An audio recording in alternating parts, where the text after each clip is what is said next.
merci Noël. On a chanté de la paix disponible, Amen. mais surtout parce que il y a un sauveur disponible. Alors, vous le savez aussi bien que moi, il n'y a pas la possibilité de la paix sur terre sans un sauveur. On est incapable à la paix sans être sauvé par la grâce de Dieu. Et donc, quelle joie de pouvoir. Merci pour cette opportunité de chanter un peu a cappella à l'ancien de ces cantiques.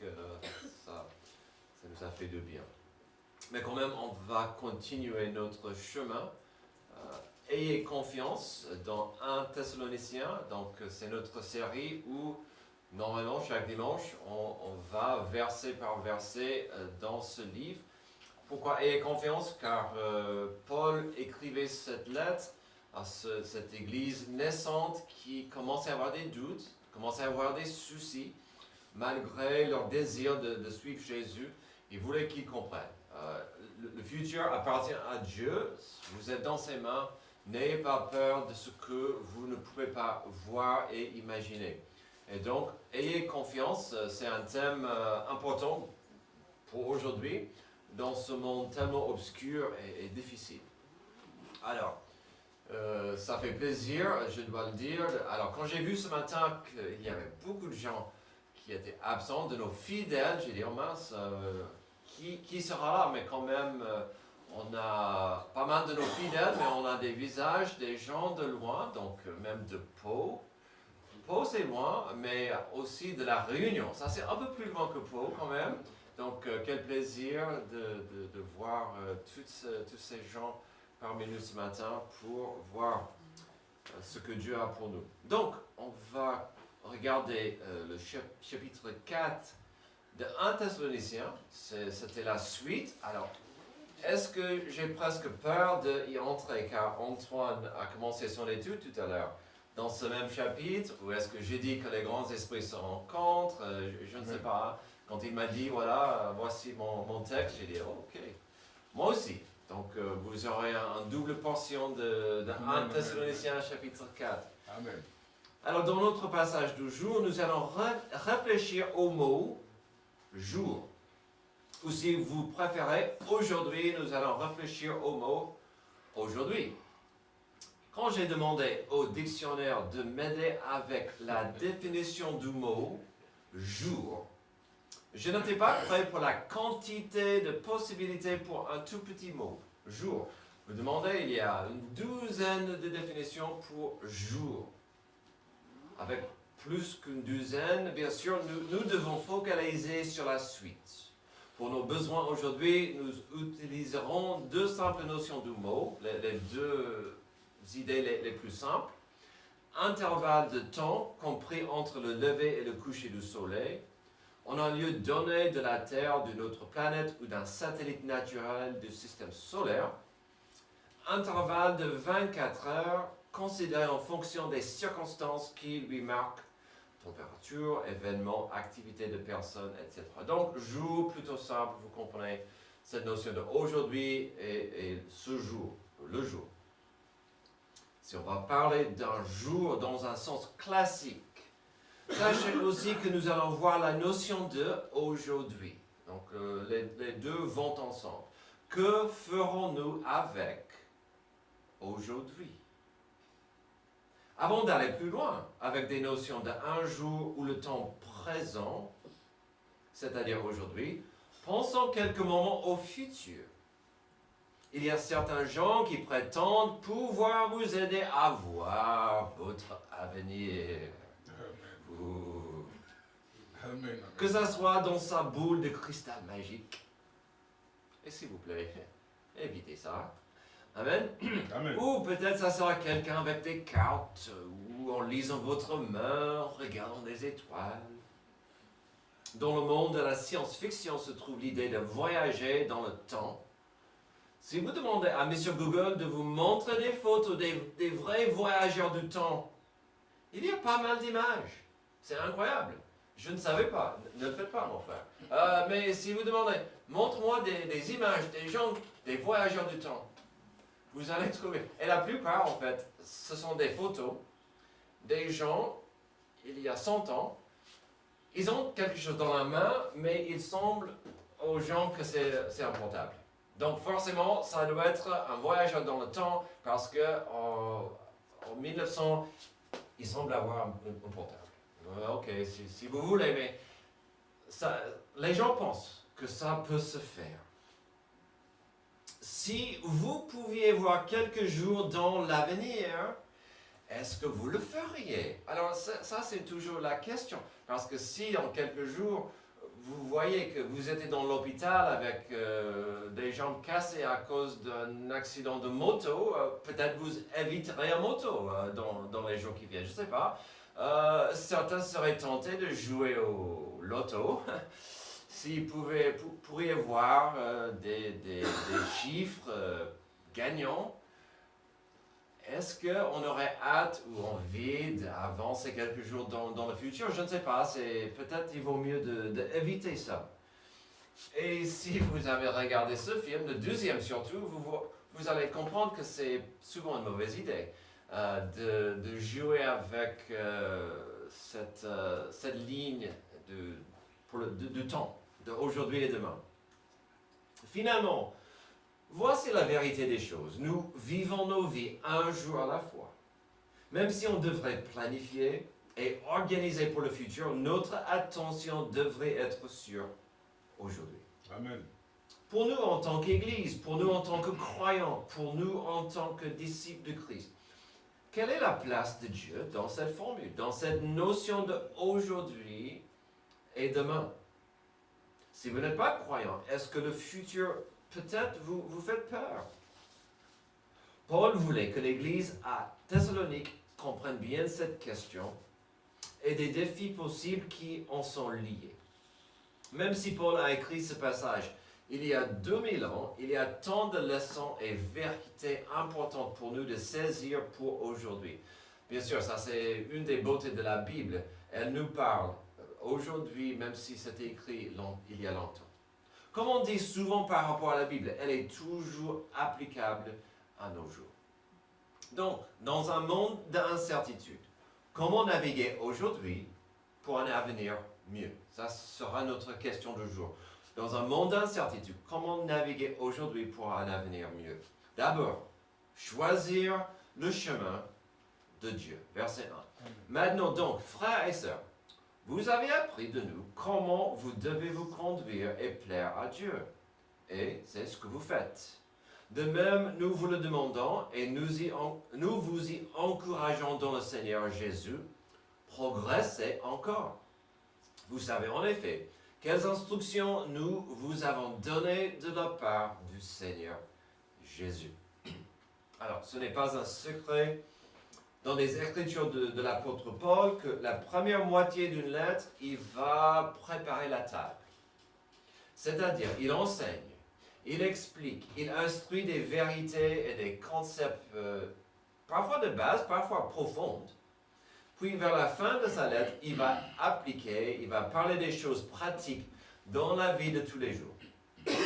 Puis souvent, ça va toucher aux problèmes, aux menaces qui touchent ses lecteurs. Donc, souvent vers la fin, vous allez voir qu'il va s'adresser aux problèmes précis dans l'Église, à qui il s'adressait. Maintenant, nous entrons dans la partie pratique de ce qu'il a préparé avant. Donc, nous voici devant des enseignements très pratiques. Et que dit-il au verset 1? Le verset 1 est très profond, mais aussi très pratique, car ça dit, vous avez appris déjà quelque chose de primordial. Vous l'avez saisi, vous avez compris quelque chose absolument primordial et capital. C'est quoi alors? Que pouvait être si important, même capital, pour des jeunes chrétiens, des gens qui voulaient devenir des disciples, mais commençaient à avoir des doutes et des soucis à cause du monde autour? Il s'agit de notre conduite. Comment on peut plaire à Dieu avec nos vies? C'est tout simple. Vous avez appris des choses, comment plaire à Dieu. Comment votre conduite, votre manière de vivre doit être. Amen.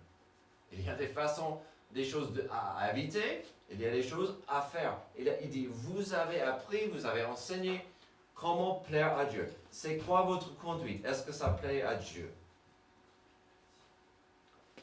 Ça se dit au verset 1. Vous avez appris comment plaire à Dieu et bravo, c'est toujours de l'actualité. Continuez. Il dit quasiment la même chose au verset 2. Il dit, vous savez, vous comprenez des attentes devant vous. Il y a des attentes de Dieu. Vous les comprenez, vous les avez appris. Donc la clé à ce petit passage, la force derrière ces mots, c'est la notion de continuer. Progresser, avancer. Et on voit le mot progresser à la fin du verset 1. Progresser. Continuez dans ce sens, dans cette direction de plaire à Dieu. Vous le savez, ce qu'il faut faire. Continuez. Absolument continuez. Paul reconnaît qu'ils ont appris une leçon importante. Donc ça, c'était au passé. Paul reconnaît dans ce passage qu'ils sont fidèles à appliquer la leçon importante. Donc ça, c'est au présent. Maintenant, que dit-il? Il dit hier était important. Aujourd'hui, votre comportement est plutôt correct, mais le défi, c'est demain. C'est le futur. Progresser, continuer, avancer. Comme ça. C'est là dans ces mots. Vous devez vous conduire et plaire à Dieu aujourd'hui et demain. Amen. Ce que Paul a dit ici n'est pas complexe, même si c'est profond. Ce que Paul a dit ici n'est pas compliqué, même si c'est capital. Alors qu'est-ce que je veux dire par ça? Quand j'ai étudié ces versets, j'ai été tout de suite rappelé de deux passages capitaux dans la Bible. L'un se trouve dans l'Ancien Testament, l'autre est dans le Nouveau.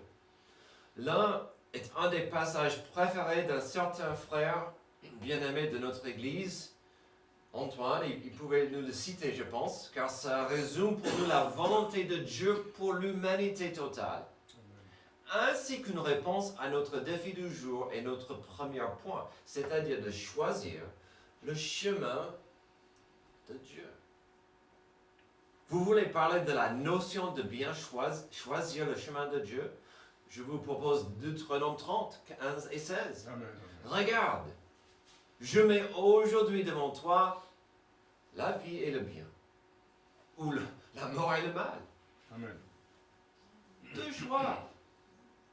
En effet, je te prescris aujourd'hui d'aimer l'Éternel ton Dieu, de marcher dans ses voies et de respecter ses commandements, ses prescriptions et ses règles afin de vivre et de te multiplier afin que l'Éternel ton Dieu te bénisse dans le pays dont tu vas entrer en possession. Deux choix. La vie, la mort. Mais la vie implique, et nous avons parlé pas mal de ça tout à l'heure, l'obéissance. Mais il a ajouté quelque chose dans l'obéissance. L'amour. Amen. Aimez ton Dieu. Si vous aimez Dieu un peu, moyennement, patiemment, l'obéissance viendra plus facilement. Mais il reste l'autre choix. La mort, la désobéissance. Le passage au Nouveau Testament est en Romains 12. Romains 12, 1 et 2. Je vous encourage donc, frères et sœurs, par les compassions de Dieu, à offrir votre corps comme un sacrifice vivant, saint, agréable à Dieu. Ce sera de votre part un culte raisonnable. Ne vous conformez pas au monde actuel, mais soyez transformés par le renouvellement de l'intelligence afin de discerner quelle est la volonté de Dieu, ce qui est bon, agréable et parfait. On a parlé tout à l'heure aussi de la notion de l'obéissance. Ça devient un gros mot, on ne peut pas le dire, mais dit, soyez juste obéissants à ce que je veux, ouverts à ma volonté pour vous. Et ne vous conformez pas au monde, mais soyez transformés par le renouvellement de l'intelligence. Ça se fait chaque jour. Chaque jour. Alors ces deux passages résument bien ce que Paul a dit au verset 1 et 2 de notre passage. Vous avez appris, vous comprenez, simplement continuez de choisir le chemin, la volonté de Dieu. Dans un monde d'incertitude, comment naviguer aujourd'hui pour cet avenir mieux? Choisir le chemin de Dieu. Deuxièmement, consacrer son corps à Dieu. Verset 3. Ce que Dieu veut, c'est votre progression dans la sainteté, c'est que vous vous absteniez de l'immoralité sexuelle. C'est que chacun de vous sache garder son corps dans la consécration et la dignité, sans le livrer à la passion du désir comme les membres des autres peuples qui ne connaissent pas Dieu. Consacrer son corps à Dieu. Alors, selon le dernier petit passage à Romains 12, ça c'est un culte raisonnable de dire Dieu, en principe, je m'appartiens à toi. Mais, qu'est-ce que ça veut dire? Consacrer son corps à Dieu. Là, Paul devient plus précis, plus spécifique. Et on dit qu'il faut bien choisir son chemin. Il doit ajouter quelques détails, même des problèmes qui menaçaient ceux qui voulaient prendre le chemin de Dieu. Il dit, bon, vous êtes sur le chemin, je veux que vous y restiez, mais voici quelques problèmes qui pourraient vous basculer du chemin. Des obstacles qui pouvaient déplacer quelqu'un du chemin divin de Dieu. Apparemment, dans l'église à Thessalonique, il y avait des problèmes menaçants de l'immoralité sexuelle. Avant d'aller plus loin, nous allons vite faire un rappel du mot consécration et consacrer. Consécration, action de donner à quelqu'un, à quelque chose, une place éminente, fait d'être consacré. Consacré, s'abandonner tout entier à la réalisation de quelque chose, employer tout son temps à quelque chose au service de quelqu'un. C'est vraiment l'appartenance. L'appartenance, mais vraiment d'être engagé dans cette appartenance, cette allégeance. Chaque enfant adoptif de Dieu doit comprendre qu'il appartient à Dieu. Et je pense que la plupart le comprennent. Oui, je suis sauvé, je suis né de nouveau, j'appartiens à Dieu. Mais le problème, c'est que souvent l'enfant adoptif de Dieu veut dire qu'il est chrétien, mais il veut quand même garder le contrôle de son être, de son corps à lui-même. Et donc, on fait des boîtes. Cette boîte, c'est le dimanche. Je suis à Dieu le dimanche.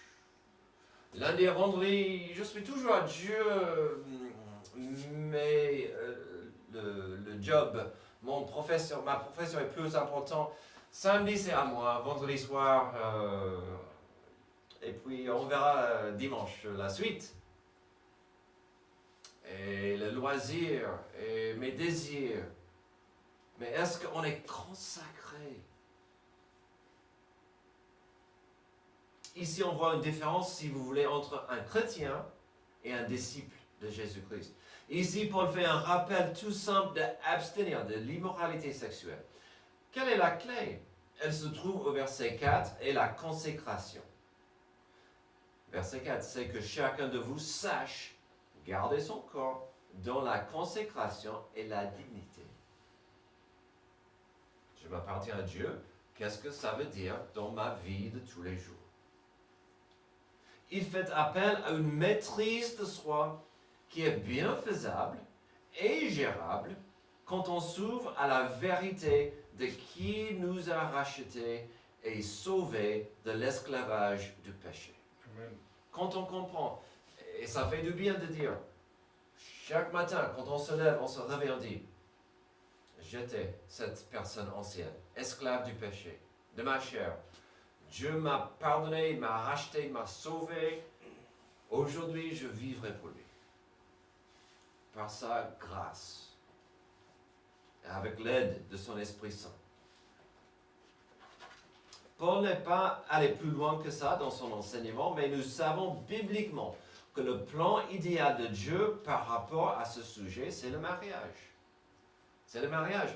Il il a créé le sexe, l'acte de sexe, c'est pour le mariage, c'est son plan idéal, c'est son désir pour nous. Et quand on commence à chercher ailleurs, on devient frustré, on n'est pas vraiment épanoui dans ce monde. Et à l'époque, dans la culture, ce qui est facile à oublier, c'est que dans les cultures de l'époque, même il y avait des pratiques sexuelles dans les religions.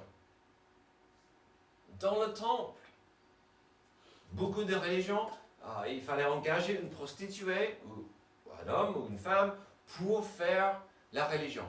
Il y avait des choses partout. Or, le monde était rempli de ces problèmes, de ces pièges.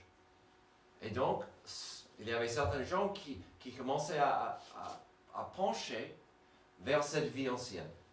Il dit, attention, ce n'est pas la volonté de Dieu pour vous. Déjà, il y a des échos ici de ce que nous venons de voir dans les 2 premiers versets, et la notion de bien choisir le chemin que Dieu a pour nous. Mais il va plus loin ici. Et on est rappelé d'un passage similaire où Paul devait faire face d'un problème semblable dans l'église à Corinthe. 1 Corinthiens 6, 19 à 20. Ne le savez-vous pas? Votre corps est le temple du Saint-Esprit qui est en vous et que vous avez reçu de Dieu. Vous ne vous appartenez pas à vous-même, car vous avez été rachetés à un grand prix. Rendez donc gloire à Dieu de votre corps et de votre esprit qui appartiennent à Dieu. C'est vrai? Ne savez-vous pas? Vous appartenez à Dieu. Et ça fait toute la différence. Et je ne sais pas, pour nos francophones, si vous connaissez qui est Russell Brand. Russell Brand, c'est un personnage, une star britannique qui vit aux États-Unis. Il vivait dans la débauche, comme tous les stars. Il y a quelques mois, Jésus l'a saisi. Sa vie a changé. Et j'ai vu un témoignage de lui juste l'autre jour. Il citait ce passage. Il dit, je visitais les prostituées, j'avais des amantes comme c'est pas possible. Je vivais une vie de débauche. Mais ce passage m'a transformé. Ne le savez-vous pas? Votre corps est le temple du Saint-Esprit, qui est en vous, que vous avez reçu de Dieu. Il dit, comment je pourrais vivre pour moi-même aujourd'hui, après ce que Dieu a fait pour moi? C'est incroyable, le courage et comment sa vie a été changée. Mais on peut remarquer ces mêmes valeurs au verset 4 et 5 dans notre passage. C'est que chacun de vous sache garder son corps dans la consécration et la dignité, sans le livrer à la passion du désir comme les membres des autres peuples qui ne connaissent pas Dieu. Si vous livrez votre corps à la passion, vous risquez de glisser vers la vie ancienne. Si vous ne gardez pas votre corps dans la consécration, c'est-à-dire que vous oubliez que vous appartenez à quelque chose, même quelqu'un plus grand que vous. La consécration à Dieu implique qu'on va honorer la dignité que Dieu souhaite pour nous, la dignité sexuelle. Le monde veut dire et va dire que la position biblique est primitive, archaïque et puritaine. Tandis lorsqu'on étudie vraiment ce que la Bible dit sur le sujet, nous trouvons un Dieu, le Créateur, qui veut tout simplement le meilleur pour nous vis-à-vis de cette question. Et donc Dieu a des attentes pour nous, mais ces attentes vont toujours honorer notre Créateur. Dans ce monde d'incertitude, comment naviguer aujourd'hui pour un avenir mieux, finalement, on verra l'importance de consacrer son comportement envers autrui à Dieu. Verset 6. C'est que personne dans ce domaine ne fasse de tort à son frère ou ne porte atteinte à ses droits. Parce que le Seigneur fait justice de tous ses actes, comme nous vous l'avons déjà dit et attesté. En effet, Dieu ne nous a pas appelés à l'impurité, mais à la consécration. Celui donc qui rejette ses instructions ne rejette pas un homme, mais Dieu, qui vous a aussi donné son Saint-Esprit. Ayant vu, Paul demande qu'ils prennent quotidiennement le chemin de Dieu et d'y rester. Ici, nous voyons un rappel, si vous voulez, à l'amour qu'on est censé avoir pour Dieu. Notre premier point, ça touche à cet amour qu'on est censé avoir pour Dieu. Restez sur le chemin, choisissez le chemin de Dieu. Ça va toucher mon amour pour Dieu. Ensuite, notre deuxième point, on vient de voir Paul leur demande de consacrer leur corps au plan de Dieu vis-à-vis des tentations et des pièges sexuels. Cela étant un rappel de honorer et penser à son amour pour Dieu et son prochain. Aimez Dieu avec votre vie intime, mais aussi la personne avec qui vous êtes en relation. Donc, on voit cet amour pour Dieu et son prochain. Maintenant, Paul va développer plus cette notion de l'amour pour son prochain par rapport aux finances. Parfois, ce n'est pas assez de dire ce qu'il a exprimé au début, c'est-à-dire marcher selon la volonté de Dieu. Parfois, il faut être plus précis, comme ici. Maintenant, on voit encore une précision. Il va expliquer. Ce qui est intéressant, c'est son retour encore au mot consécration au verset 7. En effet, Dieu ne nous a pas appelés à l'impurité, mais à la consécration. Il revient, il martèle un peu. Vous appartenez à Dieu. Agissez comme tel. Si quelqu'un prétend d'être un disciple de Christ, il s'intéressera à la pureté dans ses actions financières, judiciaire et réglementaire. Il semblait ici, il y avait un conflit ou une dispute ou discorde lié à une sorte de tricherie. Si dans 1 Corinthiens, Paul a dit, il ne faut pas amener ton frère au tribunal, ici il dit, il ne faut pas tricher et tromper votre voisin, votre ami, votre frère, au niveau des finances, ou au niveau des lois. Il a dit déjà au verset 5 que nous devons être différents du monde, que les attentes de Dieu pour nous exigent qu'on fasse mieux, car on lui appartient. La même chose est en jeu ici au verset 6, 7 et 8 sur 3 niveaux. Il y a 3 niveaux très importants où il dit il faut être différent du monde. Il y a la notion déjà de son témoignage. Vous êtes différent, pas bizarre, mais on est différent. Vous appartenez à Dieu. Agissez, gardez, honorez, prenez soin de votre témoignage. Dans ce monde perdu, gardez votre témoignage, il est sacré. Ça, c'est un niveau. Il y a le niveau de mon amour pour mon prochain. Il faut absolument honorer, aimer ton prochain. Sur tous les niveaux. Ce que vous dites sur la personne, ce que vous pensez à la personne, comment vous réagissez envers la personne. Et ne surtout pas tricher et faire du mal et marcher sur la personne. On est dans un monde où c'est facile de marcher sur les autres. Et il dit non. Ayez un respect, un amour pour votre prochain. Et puis le troisième petit niveau important ici, dans ces versets, c'est que Dieu est notre juge. Verset 8, celui donc qui rejette ses instructions, ne rejette pas un homme, mais Dieu qui vous a aussi donné son Esprit Saint. C'est Dieu le juge. Non, c'est le verset 6. C'est que personne dans ce domaine ne fasse de tort à son frère ou ne porte atteinte à ses droits parce que le Seigneur fait justice de tous ses actes comme nous vous l'avons déjà dit et testé. Donc, faites attention à votre témoignage. Aimez votre prochain correctement. Car Dieu est là. C'est un Dieu de justice. Il veut et il va agir. Aujourd'hui, nous avons trouvé l'apôtre Paul, le fondateur de l'église à Thessalonique. Il était leur père spirituel. Et ici, il est en train d'enseigner et d'encourager des gens. il ne parle pas avec des anomalies futures ou des énigmes à venir. Non. Il a expliqué des problèmes et des soucis d'aujourd'hui. Ça, c'était au programme. Mais pourquoi? Pourquoi prendre le temps et l'effort pour entrer dans leurs affaires et leur vie?